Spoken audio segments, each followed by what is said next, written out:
नमस्कार, मी शोभा पवार पंगतमध्ये आपले स्वागत आहे। आज आपण पाहणार आहोत रक्षाबंधन स्पेशल शेवयांची खीर। त्यासाठी लागणारे साहित्य आहे 1 लिटर दूध घेतले गरम करून, 1 पाकिट शेवचं घेतले, बारीक शेव ही भाजलेली, 3 टेबलस्पून तूप घेतले, चवीसाठी इलायची पावडर घेतली, चवीनुसार साखर घ्या, मी 1 बाउल साखर घेतले, मनुके, काजू, बदाम आणि चारोळे। आता मी ते पॅन गरम करून घेतलाय, त्यात 1 टेबलस्पून तूप घालेन,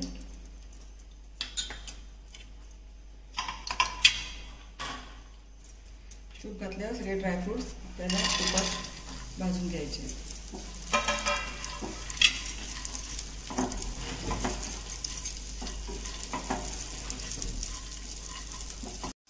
1-2 मिनिटच परतायचे, जास्त परतू नका, नाहीतर खिरीची टेस्ट खराब होऊन जाईल। 2 मिनिटं झालेली आहे, काढून घेते।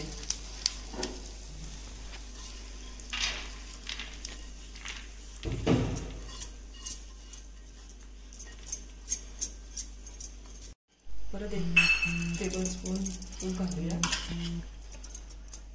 तूप घातले आता परत, आणि शेव आपण 1-2 मिनिटं परतून घ्यायची आहे तुपात।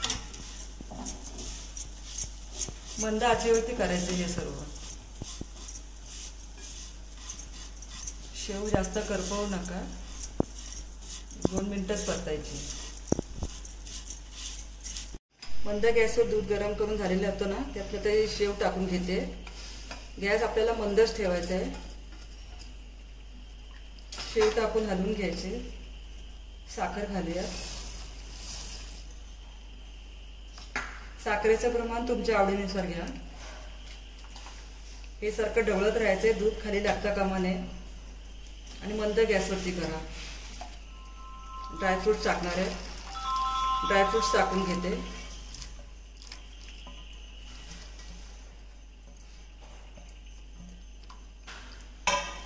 हे 5 ते 10 मिनिटं ढवळत राहायचं आहे, थोडं घट्टपणा येईपर्यंत। 10 मिनिटं झालेली आहेत। आता आपण याच्यात इलायची पावडर घालूया, 1च मिनिटं परतून गॅस बंद करूया।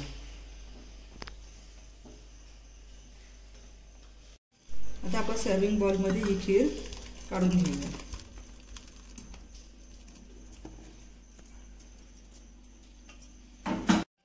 तर आपली शेवयांची खीर तयार आहे। आपण मला कमेंटमध्ये जरूर कळवावे। तुम्हाला जर माझ्या रेसिपी आवडत असतील तर माझ्या चॅनलला लाईक आणि सबस्क्राईब करा, शेजारी बेल आयकॉन क्लिक करा, म्हणजे मी जेव्हाही रेसिपीज अपलोड करेन त्याचे नोटिफिकेशन तुम्हाला मिळेल। थँक्यू।